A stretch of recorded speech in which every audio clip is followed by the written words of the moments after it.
Welcome to the show, Kelly. Hi, JJ. Thank you for having me. Well, it's been in demand. I have had people in the Inner Circle membership asking me for years to find someone to talk about crystals. And then I manifested you. So here you are. You have appeared. And I appreciate that. I appreciate that you're involved in the community and that you came from the community. Even better that you are someone who listened to the show before joining the mastermind and someone who I feel knows who I'm speaking to. So with that said, let's first tell people a little bit more about your story in terms of how you even got into crystals. How did you learn about crystals? Why did you choose this as a profession, as a way to help heal people? When did it first start for you? Probably about 3 years ago. And I would say probably most people are going to tell you this when they get into crystals. They picked me. I think I found a piece of pyrite at the place I was working, and they were just left over like in a little baggie in the back. And I found them and thought, oh, I have to save them. They can't be here in this little baggie. And I took them out and I asked the lady, is it okay if I take these pyrite? I can't just take them home without asking. Of course, it's fine. And then I started using them to manifest myself good luck and help, like good wealth and prosperity and good health at the time, because I had a lot of physical ailments and I was going through a lot emotionally. So that's really where it started. And then I would go to any crystal store I could find within a 50-mile radius and buy whatever spoke to me. And then I'd get home and read about them, and they would always meet the criteria for exactly what I was working on. So they just became allies for me to heal myself. And then I was introduced to Reiki from a close friend, and that really shifted everything. I started implementing crystals with the Reiki because it just made sense. Like, they were so powerful. I was sleeping with them in my bed. I had them in my bra. I had them in my car. I had them in my purse. I was handing them out to everybody I knew. And then I just started collecting them. And then I got an opportunity to buy an entire collection of very large pieces from a relative of mine. And I thought, this is my sign. I have to buy these crystals. And it was a big investment, and I did it. And I'm so glad I did, because I have some magnificent pieces that I now use in my healing practice. So that was really the start of my crystal adventure.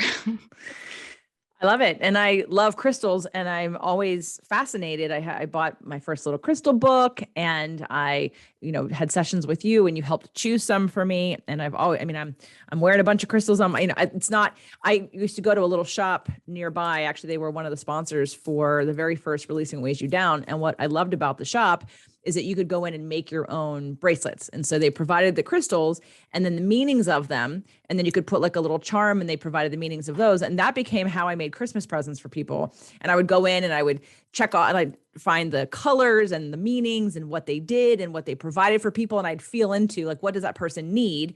And then I would make them a bracelet.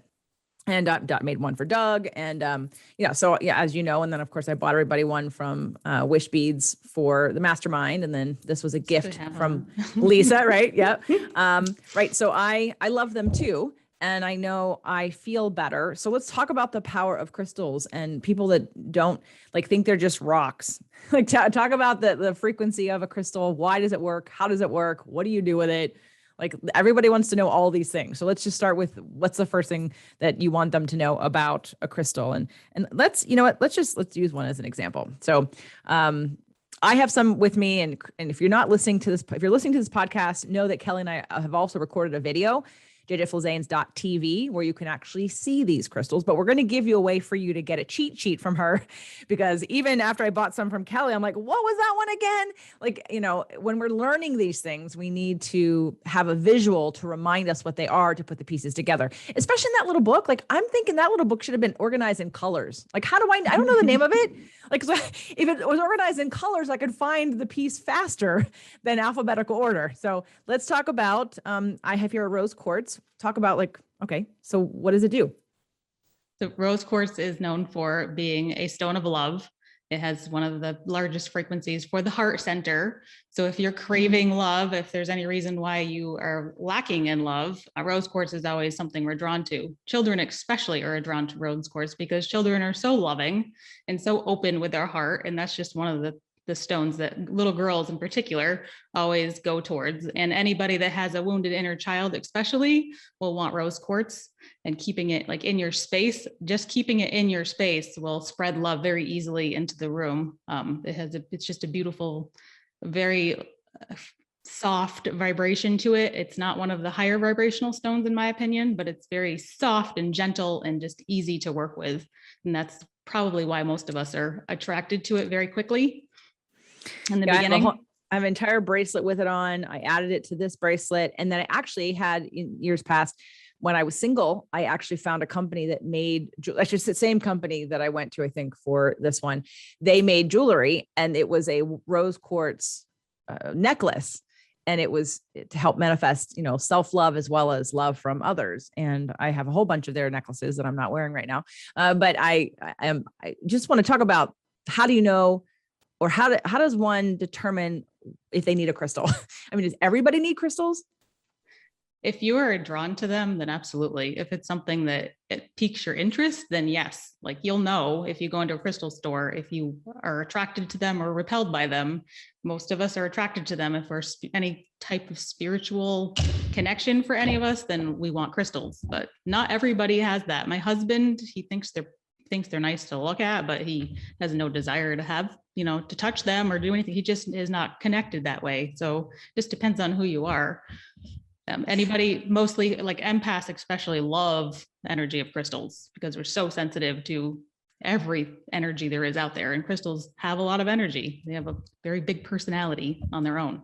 So crystals have energy, and each different crystal has a different kind of energy and frequency. Which can we look at the color of a crystal and generalize it's in alignment with a chakra? Yes, typically, yes. So any of the pink stones are for the heart center, and green stone is the same. And green is for heart healing. So pink is for love of the heart, and green is for heart healing. And then the purple stones are usually for connection to the divine. So amethyst, a connection to divine source energy. And it's usually for the crown chakra. The white stones, a lot of the clear stones are the same. They're a source energy connection or angelic realm connection. They are also a crown or third eye. And then the blue stones are third eye or throat. And some of the green stones are also throat and heart. And then the yellow stones are solar plexus. And then any red stones, which is like red jasper, are for the sacral area. And then, or root also. And then the dark stones, the black ones and the brown ones, are for the root. Okay, good to know. And let's talk about, all right, so now we have, and if you're watching this on video, if you could go over with me. I had reached out to Kelly. I was having a bit of a time in a transition with a relationship in my life, family member, and I knew I needed some extra support. And so I reached out to buy and purchase some crystals. And so she had picked a few for me, and I said, yes, yes, and yes. And so I just want to show everybody what they are. And it's funny because I actually hadn't made the connection of the chakra versus the color of the crystals until the minute I said it right here on the show. And I know, and of course I'm looking at the green because I know that the heart chakra is green. And again, you just said it's green for healing, and it's also pink for the heart, just heart energy in general. So let's talk about those of you watching the video. What is this one that you've given me that's beautiful? That one's ruby zoisite. And what's its properties? It has several actually, because it has the ruby and the zoisite. So the green is for the heart, and the ruby is also for the heart, and I believe the solar plexus area. So the ruby zoisite is really good for inducing joy and inviting joy into a space or into your life. And it's also really good for like intense heart healing. So it can just immediately bring joy into your system. If you meditate with that on your heart or your solar plexus, it just ups your vibration of joy very quickly. So it brings abundance of joy and happiness. Now I've heard you, absolutely. And I've heard you say sometimes they're so powerful, like you don't want to be with them all the time.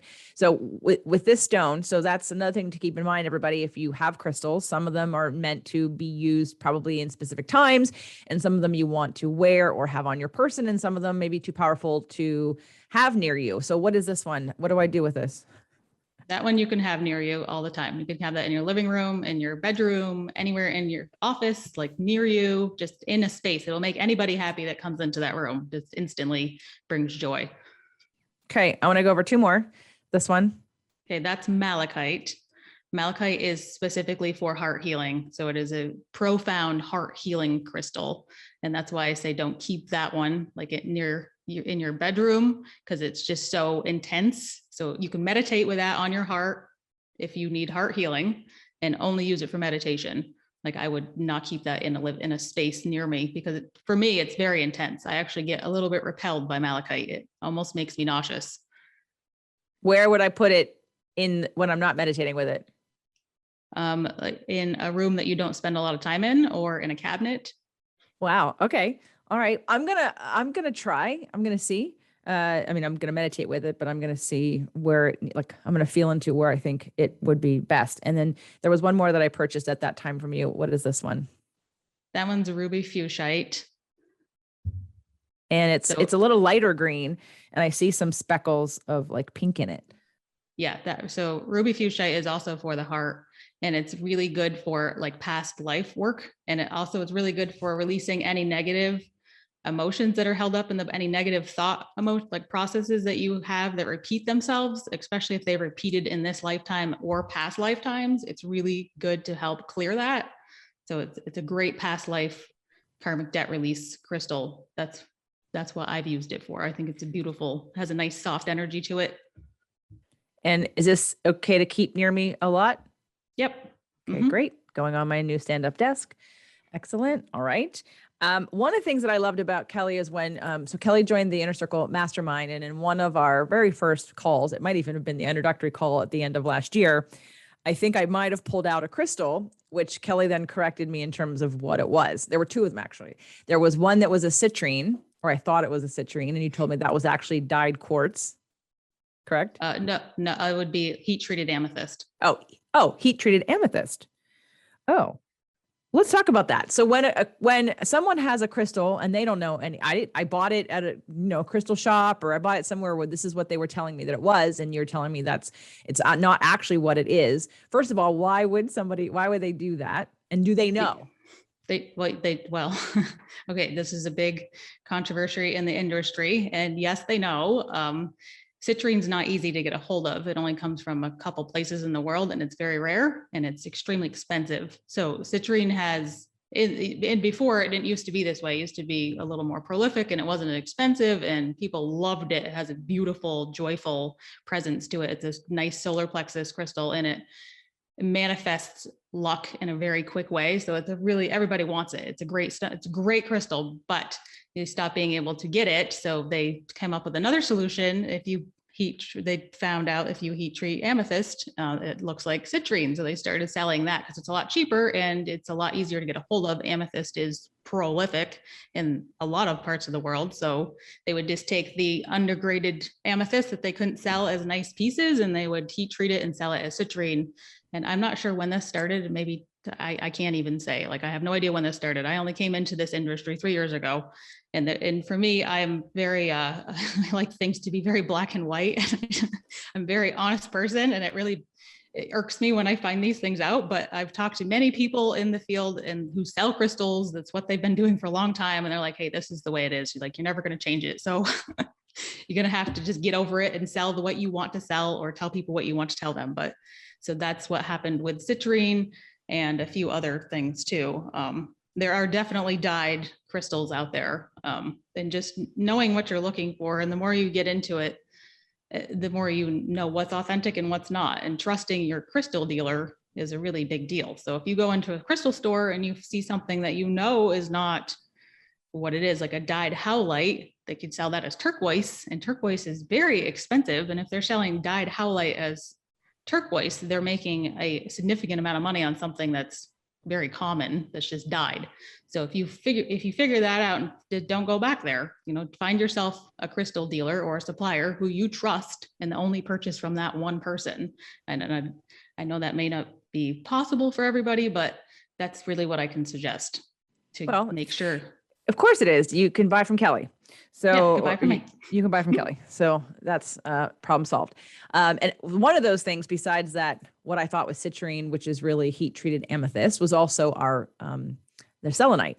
So I have a couple pieces of selenite. And can you explain, Kelly, those of you again that are listening, you might want to come over to the video, jjflazanes.tv, to see what we're talking about. Explain that what the difference is. Like, this isn't selenite, or it's a version of selenite. It is selenite. It's a version of selenite called satin spar. It grows differently. It grows in a different location than this is selenite. This is a clear selenite. This grows in hot springs in Utah, and they harvest this, and it looks like this. It comes out as plates. It's usually very see-through.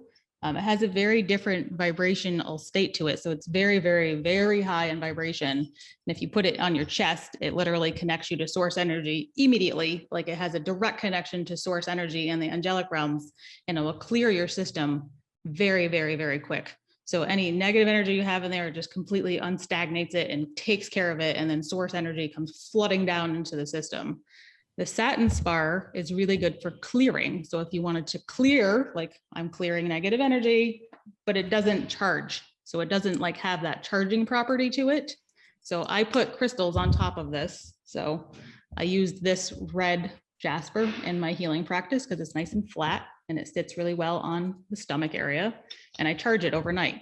So it just sits on my plate of selenite and it charges it. I don't have to wait for the full moon. I don't have to run it under cold water. I don't have to do Epsom salt baths. I just put it on a piece of selenite and it charges my crystals. So I have them all over the place. Explain to those that are listening and watching what charging a crystal means. So crystals work very hard, especially something like a red jasper that I use on clients 3 to 4 times a day. This is collecting a lot of negative energy. So it needs to be cleansed. Some can transmute and into positive energy, others cannot. Like red jasper cannot do that. It has to be cleansed. And if I don't cleanse this, it will find a way to break itself. Like it will fall off my stand and bust into a million pieces because it's just had enough. And at that point, I'll have to go bury it in the dirt and say, thank you for your service. So if I want to keep a piece like this, I have to charge it. And you can charge it in many different ways. The quickest way to do that for me is my selenite plates. Okay, how else? In the moon, full moonlight is charging. You can use cold running water for 3 minutes, and you could do an Epsom salt soak overnight, depending on the crystal. For the crystal, depending on the crystal, you want to make sure that that crystal is okay to actually soak in Epsom salt. Some of them will dissolve, so it's not always the best solution. I don't ever do that because I'd have to look it up and make sure it's going to be safe. I mean, most of them, like amethyst and all the quartz pieces, would be fine, but something like the malachite, you can't do that with. So you'd have to just make sure you knew. So the fastest way to do it is cold running water for 3 minutes or selenite plate. And all crystals are safe to do cold running water for 3 minutes. Yeah, there might be 1 or 2 that are not. The malachite would be okay. I'd have to look that up. It may not be because it's fibrous. Yeah, it feels different than the rest of them. That's why I asked. Okay, well, and what about like saging and smudging and Palo Santo and things like that? We can clear energy that way too, right? Yep, that does. It helps. It doesn't. I don't think it lasts as long, but it does help. Okay. If you needed to do it immediately, then yes, I would sage. Like when I get something from somebody else, if I buy a crystal, like a big piece, like my amethyst, come from somebody else. Like if I buy this piece from somebody, I will sage it and run it under cold water and sit it on the plate for a week and leave it out in the full moon when the moon comes, and do that for like 3 moons just to make sure it's cleared before I start using it for my healing. Or leave it outside. You can also bury it in the dirt or leave it in your garden space where the sun hits it, because some of them really like the sun. So like for charging, the smoky quartz in particular loves the sun. So if you leave this on a windowsill, south-facing windowsill for a day, or out on the porch in the sun, that's really what it wants for like clearing and charging. So smoky quartz, the dark color, is it a protective stone? Yes. A grounding stone? Grounding and protection, and transmutes negative energy. I'm getting this. Yeah, that's why I think I have hematite and black onyx on my I have amethyst, rose quartz, clear quartz. What else do I have? Hematite and black onyx, right? Is that what, Yeah, or they this might. is, or black tourmaline? I It don't know if might it's be. an I'm not sure onyx. if it's glass or if it's a stone. Can you tell? Because it might be obsidian. No, it's either black tourmaline or onyx. Just because I remember, I made so many of them that I gave everybody had a bit of grounding in their bracelets, and I needed it for grounding. So, yeah, okay, good. I'm learning. See, I'm getting it. I got it now, and hopefully, you guys are learning too. So when you see a crystal, you know that there's a correlation too. So if you're picking them on your own, besides the intuition and the energetic pull that you might have towards a crystal, that just sort of makes you feel good. It's probably in alignment with a chakra and possibly needing to help either clear or cleanse or release things or unblock in your chakra. So obviously crystals can be used for energetic healing, uplifting, unblocking. Like, are there other reasons why people would be using crystals? Yeah, to manifest. So manifesting anything you want, you can cast whatever spell you want on your crystal and have it work for you. So you cast your spell on it to manifest wealth, well-being, health, love, anything you want, prosperity, cast your spell and let it do its work. So after you've done your little ritual, that's it. You just got to forget about it and then it'll do its work and then it'll bring it to you. All right. So this is good news. And again, Kelly also she does sell crystals, and she doesn't always have like a million to choose from, but she buys and sells what she has, and she picks out the pieces for you. So you're welcome to get in touch with her that way. But I want to talk about the cheat sheet that you have. One of the things that I want you to do a course. I want you to do, like, because I want to learn also, and I'm a beginner at this, even though I love crystals. I've always had them. I've always used them, but I'm the person that goes into the shop and I see the necklace and it says here, this is for love, and it's rose quartz. And of course, see that enough. And you remember, oh, rose quartz is for love and heart chakra and healing and attracting love. And I was like, great. So now that I know that, but there's like a million crystals. And so not that I plan on learning all of them, even after I got the ones from you, I'm like, and you saw, I sent you a picture of the ones I have from other people. And I'm like, I don't know what this is. I forget what this is. Someone told me years ago when I bought it. I didn't write it down and now I don't know. So can you tell us a little bit about your cheat sheet in terms of, like what it includes and like is it like the top 10 or top 20, like most widely used or most available crystals that someone can buy somewhere, or the ones like the daily use ones? Yeah, most of mine are the daily use ones, the ones that I use in my practice, the ones that I used all along in my healing journey. And my main focus is on the metaphysical properties, so the healing capacity of a crystal, and then also sometimes on the ability to manifest, to cast spells and use them for that, like, especially for wealth and wellness and health and prosperity. Those have been my main focus all along, especially for health. So I don't focus on any of the physical. There's so many physical benefits to crystals that I know nothing about, and I don't really want to get into that. I'm not a doctor, and I don't want to pretend to be. So most of them are for metaphysical, for spiritual purposes. But they do have physical properties. They absolutely have a lot of physical. There's a lot of them that are really good for balancing adrenals and calcium intake and you name it, helping with arthritis. I mean, there's so many properties to them. It's endless. Yeah, I think I made one year red jasper was something for some physical healing. I remember because before this store, I went to a different woman who made crystals, and she would make it though, and I would just pick out what I wanted, and I made one for my mom, and it had to do with circulation and healing, and I remember either some kind of red jasper or maybe a tiger's eye was in there. So I remember seeing all those properties, and I would choose, again, making these bracelets or whatever I was doing for people, based on what they needed and what I thought would help them in their healing journey. So, okay. Now the book that I have, that little pocket book, does that mention some of the physical things? I don't believe your pocketbook would.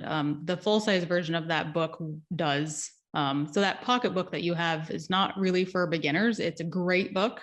It's more of a book for me, for somebody who knows exactly what they have and what they're looking for. It's a quick resource for me to flip through that little thing. I know exactly what I'm going after. There are a lot of other beginner books that I could recommend. I don't have any of them with me, of course. And so I think I can't remember their names because I don't use them anymore, but there are some beginner guides that do actually go by color. So one of the first ones I Yay! got, one of the first books I ever got when I started this was based on color. And that was how I started learning them. And I think it was Judy Hall. I think it's Judy Hall. She has a book that's really, really easy to follow, and it's really good for beginners. And it has a lot of crystals, a lot of common and not so common ones.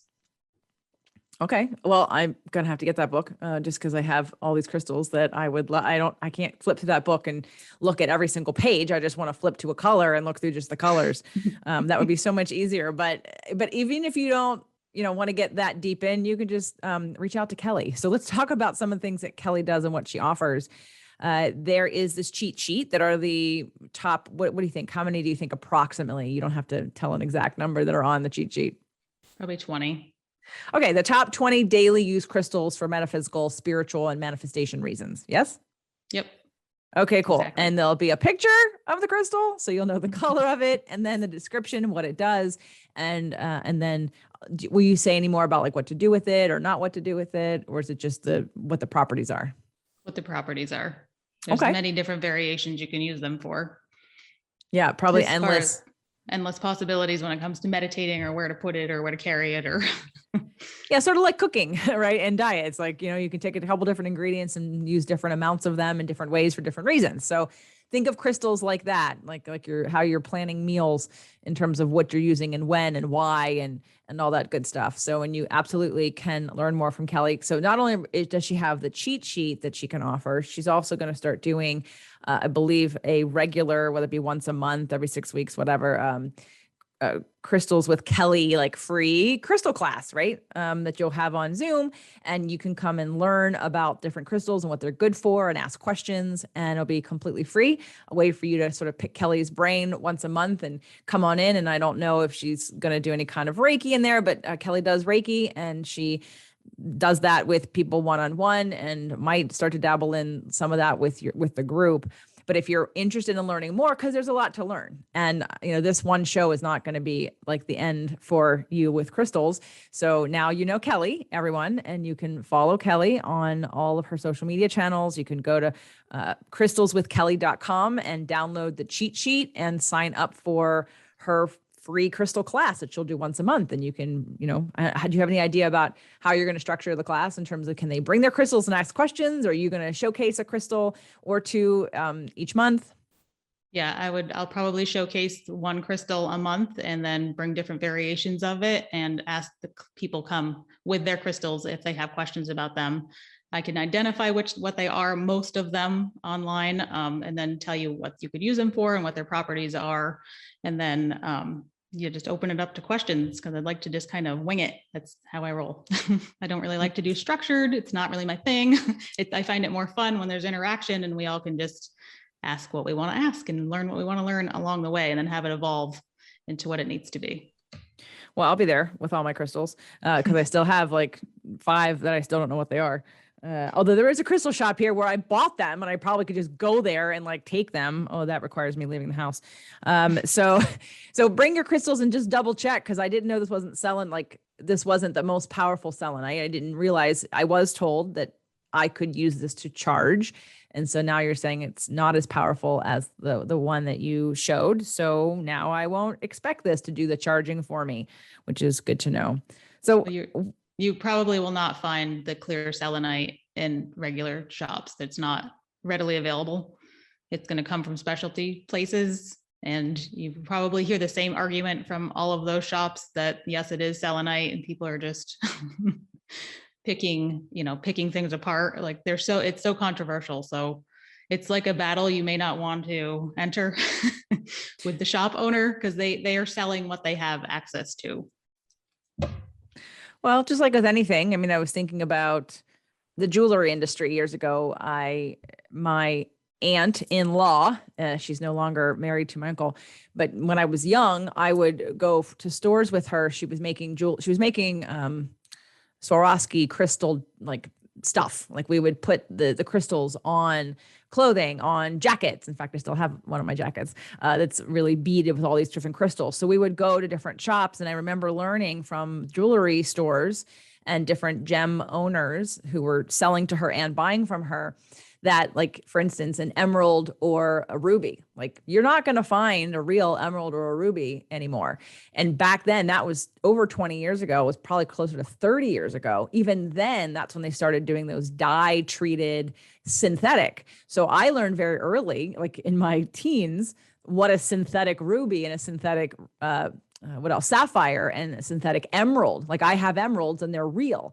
But if you go out to a jewelry store right now and you see the really deep red and really deep blue and the really deep green, the likelihood is it's not real. It's synthetic. And for me, I wanted to know if it was real or synthetic. And I didn't even think about the energetic properties when I was, 16 or whatever, however old I was. I just knew that the idea of it being man-made wasn't as pleasing as it being found as a crystal. So, and so I don't even know how many people actually know that if you're buying rubies and emeralds and sapphires right now, they're not real. Unless you ask them, is this synthetic and man-made or is this real? Because they've overmined them and we can't find them anymore. So the real ones are going to be really hard to find and very expensive. So if you have real rubies, emeralds, and sapphires, hold on to them. They are very valuable, especially for those collectors who know the difference. So, in that way, I've had some experience in that, as well as even like in food. Like how many people don't know what's in their food? Like they use gluten and wheat to put fillers in things, right? In protein powders and things. We're like, but it's protein, right? But it's filled with all this other extra cheaper crap. And unless you're asking the question or reading the label, you don't know the difference. So you have to really know to trust somebody. And this isn't because I'm trying to scare anybody into, being negative or being, second guessing people, but I didn't know. And now I'm glad that I know, because if you have expectations of what you're buying for it to actually do something for you, and then you don't think it works, it may not be, the problem may not be that it doesn't work. The problem may be you may think it's something that it's not. So definitely, if you're in the market to buy some crystals, have a session with Kelly, come to her class, download her cheat sheet, crystalswithkelly.com.